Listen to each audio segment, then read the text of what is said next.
আমরা আসিনি। আমরা এখানে এসেছি নিজেদের কাজ কামাই করে। আমাদের টেবিলের তলায় টাকা জোটে না,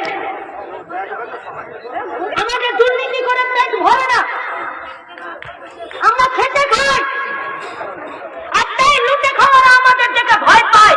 তাই তো তৃণমূলের এক নেত্রী এসে আমাদেরকে এসে একদম আঙ্গুল তুলে নিয়ে বলছিল যে সরে যান সরে যান, পরে দেখে নিব। রাস্তায় বেরোনোর দম থাকলে আমাদের মা বোনেরাও তোমাদেরকে দেখে নিতে পারে। এখনো পর্যন্ত আজকের ডাক্তারের বিচার না পাওয়ার যন্ত্রণা আমাদের বুকের মধ্যে আছে। আর তুমি কেমন মেয়ে বাবু, কেমন মেয়ে তুমি, কেমন তুমি মহিলা, কেমন তুমি মায়ের জাত? তৃণমূলের চোরদের সঙ্গে তুমি যুক্ত আছো, যে তৃণমূলীরা আজকের ডাক্তারটাকে রেপ করে খুন করে দেওয়ার মতন ব্যবস্থা করে দিল। বীরভূমে চাকরা একটা নার্সের সাথে একটা ডাক্তার খারাপ ব্যবহার করল।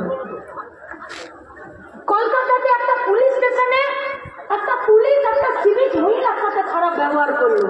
তারপরও তোমাদের মুখে রাস।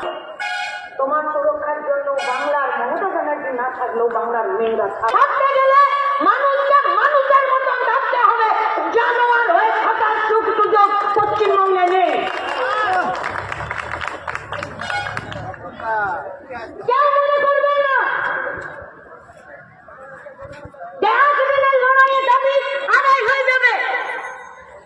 গোটা সিস্টেমটা দুর্নীতিতে যুক্ত হয়ে গেছে, গোটা সিস্টেম।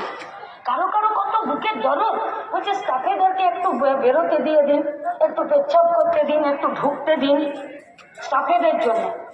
আমরা এই অফিসে যারা স্টাফ কাজ করেন, আমরা আপনাদেরকে সম্মানের সাথে বলছি। আমরা জানি আপনারা খুব যন্ত্রণার মধ্যে দিয়ে কাজ করছেন।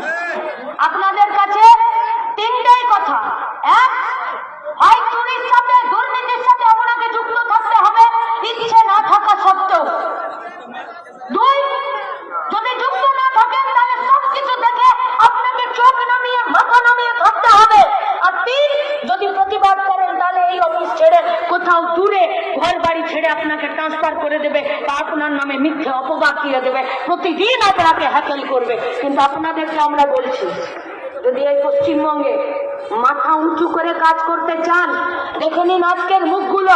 এরা কেউ দুর্নীতি করেনি, এরা কেউ চুরির টাকায় পেটের ভাত জোগাড় করেনি, এরা থেকে খায়। আর আপনারা যারা এই অফিসে বেতনের স্টাফেরা খেতে খেতে চাইছেন, আমরা আপনাদেরকে বলছি আপনাদের গায়ে একটা আঁচড় পড়তে দেব না।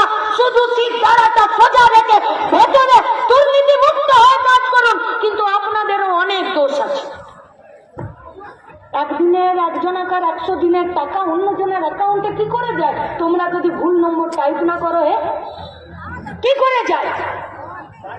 তোমরা তো দেখো সরকারি গাড়ি তোমাদের কাছে এসে তো আমরা আমাদের ঘরের ফর্ম ফিল আপ করে গেছি, তোমাদের কাছে তো আমরা জব কার্ডের অ্যাপ্লাই করে গেছি, তোমাদের কাছে তো আমরা আমাদের ভাতার কাগজ জমা দিয়ে গেছি। তোমরা যদি 2 নম্বরই না করেছো, তাহলে আমাদের কাজগুলো কেন ঠিকঠাক করে হচ্ছে না? কেন? তাই